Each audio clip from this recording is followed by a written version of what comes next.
In this video, I am going to cover the OSI model. The Open System Interconnection Model (OSI) is a seven-layer model used to visualize computer networks. The OSI model is often viewed as complicated and many fear having to learn the model. However, the OSI model is an extremely useful tool for development and problem solving. Each of the seven layers goes up in increments of 1 as it gets closer to the human user. The application layer is closest to the person, while the physical layer is where the network receives and transmits raw data.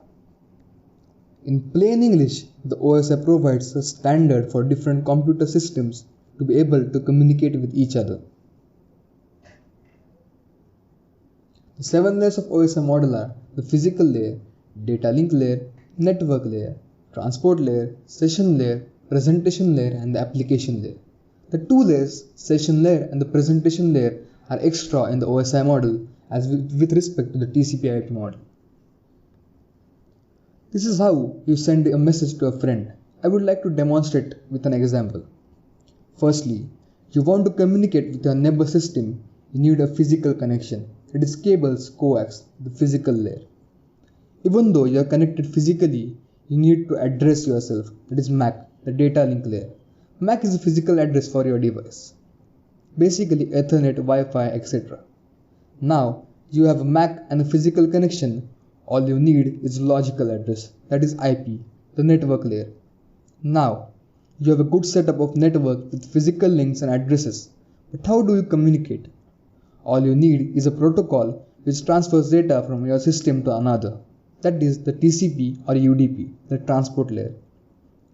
There should be an intermediate node which manages the setting up and taking down of the association between two communicating endpoints, that is called connection. That is done by the session layer. The data flows in a network will be in the form of ones and zeros. So there should be a node which translates the ones and zeros to plain text, that is the human readable format, and if necessary, compression and decompression. This is done by the presentation layer. Finally, what you see in your monitor or mobile is the final application and the result of the combination of all these protocols. This can be done by the application layer, the HTTP and the HTTPS.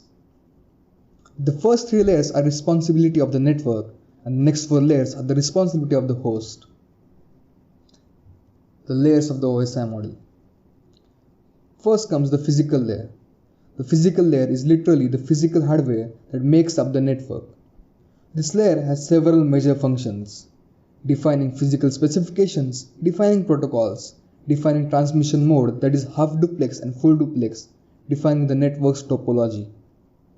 Hardware such as the physical components of the Ethernet cables and the Bluetooth are just some examples of the physical layer. This is also the layer where the data gets converted into a bit stream, which is a string of ones and zeros. Generally in computer system, 1 stands for true and 0 stands for false. The next comes the data link layer. The data link layer is very similar to the network layer, except the data link layer facilitates data transfer between two devices on the same network. Data link layer is where switches operate and provides a reliable link between two directly connected nodes. Data link layer is also responsible for detecting and possibly fixing any packet errors that may form on a physical layer. Next comes the network layer. The network layer is responsible for facilitating data transfer between two different networks. If the two devices communicating are on the same network, the network layer is unnecessary. The network layer also finds the best physical path for the data to reach its destination. This is known as routing. This is where your IP address comes from. The router is responsible for sending packets of information out into the internet and then receiving them. These packets' origin and destination is determined by the IP address of your router. The next is the transport layer. The transport layer is responsible for end-to-end communication between two devices. As I've shown the truck between the two devices. The transport layer is responsible for the logistics of the session. The transport layer would be responsible for determining what and how much information is transferred between the operating system and the web server. Next is the session layer. This is the layer responsible for opening and closing communication between the two devices. The session layer is responsible for creating and maintaining sessions between the operating system on the presentation layer and the other third-party machines. For example, when a user is browsing the internet, they are interacting with the application layer. The application layer is interacting with the presentation layer, and the session layer allows the operating system to interact with the web server. Yeah, this is a bit complex thing. The session layer ensures that the session stays open long enough to transfer all the data being exchanged and then promptly closes the session in order to avoid wasting of resources. The sixth layer is the presentation layer. This layer is primarily responsible for preparing data so that it can be used by the application layer. The presentation layer is also responsible for translation, encryption, and compression of data. The presentation layer is where the operating system lies. This operating system could be Windows, OS, or any Unix-based operating system, or one of the many applicable. When the human user interacts with the application layer described above, the application layer interacts with the presentation layer. If the devices are communicating over an encrypted connection, presentation layer is responsible for adding the encryption on the sender's end as well as decoding the encryption on the receiver's end so that it can present the application layer with unencrypted and readable data. This is the most important point of the presentation layer. The application layer. The application layer is where the user inputs data and data is output to the user. Software applications like web browsers and email clients rely on the application layer to initiate communications. But it should be made clear that the client software applications are not the part of the application layer.